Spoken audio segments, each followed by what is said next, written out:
of emotional healing, and it cut off midway. Midway, my mic went dead, and I'm just steady talking, not realizing the light went off. But that's neither here or there. We're just gonna pick up where we left off, and we was really talking about the Gen X generation, how they grew up, and what emotional blueprint that they parents have taught them. And then man, I could just, oh my gosh, yeah. It was a great conversation. So you should listen to part one before you listen to part two. That is a disclaimer. You should listen to part one before you listen to part two, because I'm just gonna pick up where I left off in part one. So we was talking about Gen Zs. We was talking about no, Gen X. We was talking about how they were raised and what emotional audit, what that looked like to them. So now we're just gonna slide right on into the workplace, because Gen X staying on a job for decades without speaking about burnout or unfair treatment. Loyalty was measured by that, not truth. It was measured by the guarantee of the job. Like, I would sit here and I would take what I need to take, just so I know I have a guaranteed job for my stability. But it's based on a lot, because at the end of the day, I'm not happy here.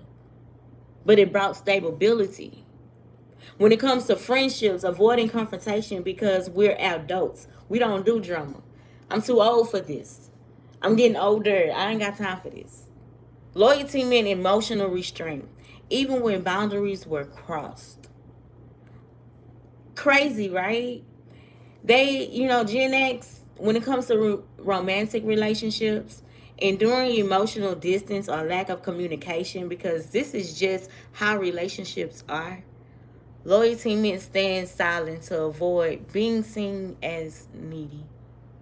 Raised by baby boomers who often value image over intimacy, came of age during cultural shift, but were expected to adapt quietly.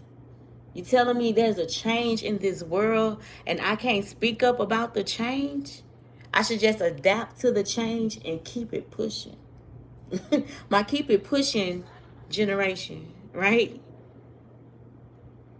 Loyalty means staying silent, you know, just so they won't feel needy. Learn, this is the generation of self soothe, self manage, self sacrifice, self come up, self did it, self I did. Like the INDEPENDENT wouldn't even be in existence if it wasn't for Gen X. You know what I'm saying? They put the independent in that. Because everything they had to do on their own. That's the reason why a lot of millennials are latchkey kids, because they were raised, but most likely their parents are Gen X.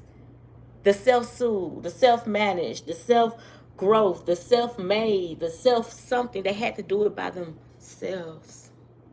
And that is something that we should not take light at all. So Gen X, here's your flowers right now.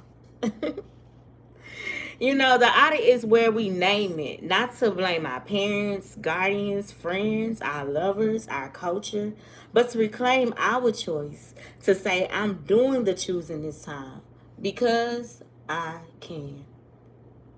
I know a lot of people don't like to do exercises and things like that. They just want to listen. But I have just a small little favor. List one emotional habit that you inherited from your parents, or inherited from your guardian, or inherited from your childhood, that you are ready to release. Me, keeping a peace. I'm no longer being silent by keeping a peace. I'm speaking up for myself. I'm standing up for myself, even if we don't agree, even if we don't come to the meetings of the minds. I still say what I need to say in the way that I need to say it, because it's not what you say, it's how you say it, right? At least that's what Gen X taught us. Gen, that's a whole nother thing. I love them. Y'all know them my babies. You know what I'm saying? But just name that. And then after that, follow up with a sentence that say, I am allowed to choose differently. I am allowed to choose differently. Nobody have to choose it for you. You are allowed to do it. You are allowed to speak up and disturb the peace if the peace needs to be disturbed. Because a lot of people get comfortable in they share, and God created you so you can shake it up. They got comfortable, it's time to shake it up. And that's what Gen X do. Gen X brought the shake it up to the millennials and the Gen Zs. Because I know they had to adapt to things and they don't really like change. But they the reason why millennials and Gen X can change so easily.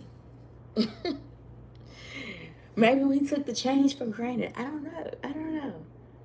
But it kind of remind me, we've been Bible studying and we finished off Genesis. And in Genesis 16:8, we found Hagar, Sarah, that was her home girl. That was her right hand girl. She ended up getting pregnant and having a baby, being a surrogate for Sarah, for Abram and Abram. And so she ended up having a child. When she had the child, they was no, it got to the point where her and the child was no longer welcome in the kingdom due to Sarah demands of that. Okay. And so Sarah, Hagar had to run off in the woods, in the wilderness. And sometimes the wilderness is more than just the location.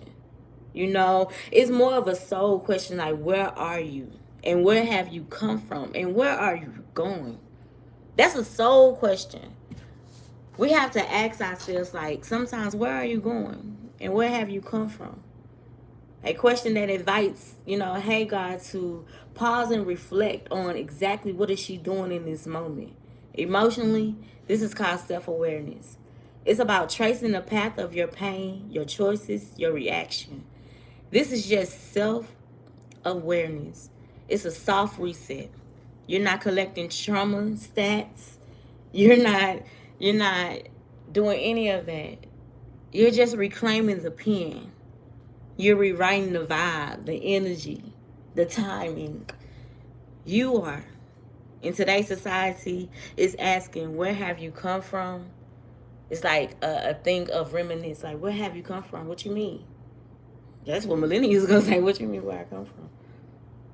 Your background, things like that. It asks us to trace the emotional breadcrumbs that others have dropped for us and we picked up along the way, due out of our own ignorance or just simply being a follower. Because life is easier that way when you just follow someone else's footsteps, right? You don't have to worry about what's the next move because you already know what's the next move because the person in front of you already moved, right? This scripture asks us to name the betrayal, the burnout, the fear, to locate ourselves not by title, but by truth. Hagar answers, I'm running away from Sarah. She names her oppressor, but not yet her wound, not yet her hurts. And a lot of times we name the person who hurt us instead of naming what what that person did to hurt us. Sometimes we push that aside and be like, oh, you did this, but not really looking at the full picture of, y'all gotta read it. Go back to my Bible study, whatever the case may be. I will link it in the bio, whatever. And but y'all gotta read it. It's a good story for what we're talking about today. Emotional audit. We're naming what the problem is instead of who caused the problem. I know that I know that my ex-boyfriend, cheated on me. I'm not gonna say his name, I'm gonna say boy A. The problem is I'll allow that. Because there's always a storm. I mean, there's always a warning before the storm. The clouds start rolling in, the thunder start lightning, things like that. Like, it's always a warning before the storm. I failed to see that. And by me failing to see that, I was so caught up into blaming and naming my oppressor, which is my ex-boyfriend, boy A, but I wasn't naming the wound that he caused.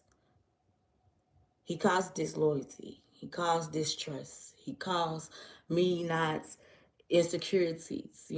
Those things play a part on you.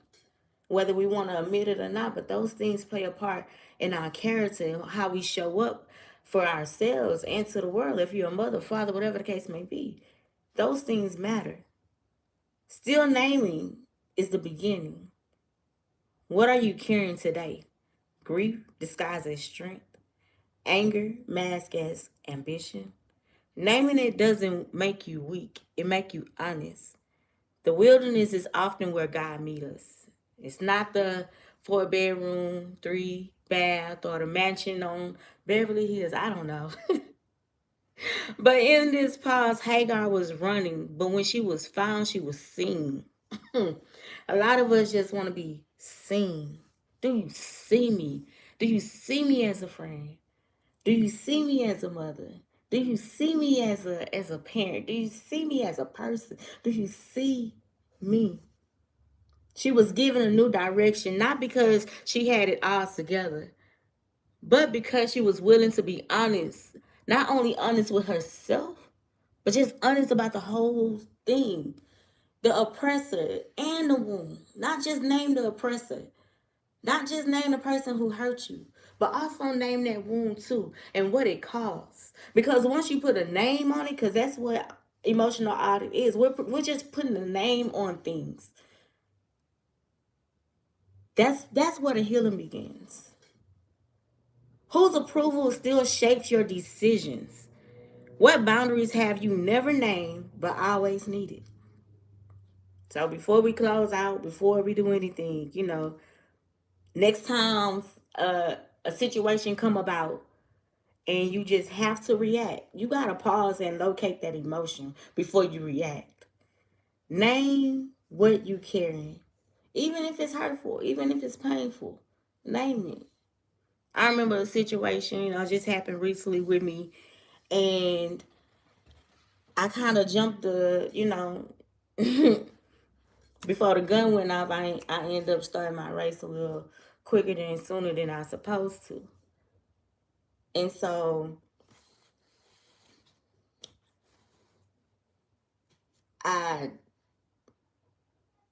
I said some things and did some things that I wasn't. I'm not gonna say I wasn't supposed to because I did it, but something that happened to me a while ago. I was still mad at the oppressor that I never named or I never addressed the wound that it caused. It caused insecurity. It caused, you know, heartbreak. It caused distrust. Not only distrust in people, but just distrust in myself and my decisions and things like that. When situations come about in your life, it do cause a wound. But what name that wound that it caused? Because we choosing to stop running from the truth. Not because you're ready, not because we're ready, but because we're met with grace. Grace for ourselves, grace from God, grace from just us. Just being grateful for life.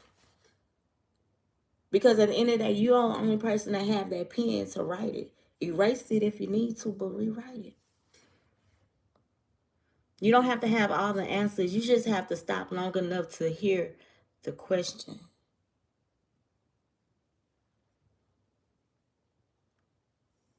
Name the wound. Put a name to it, because what you won't name, you won't heal.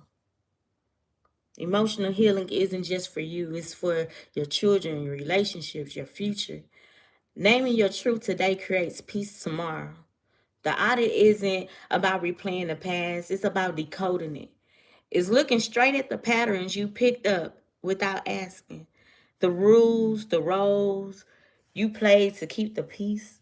The moments that made you shrink, stay quiet, or overperform. Millennials say I.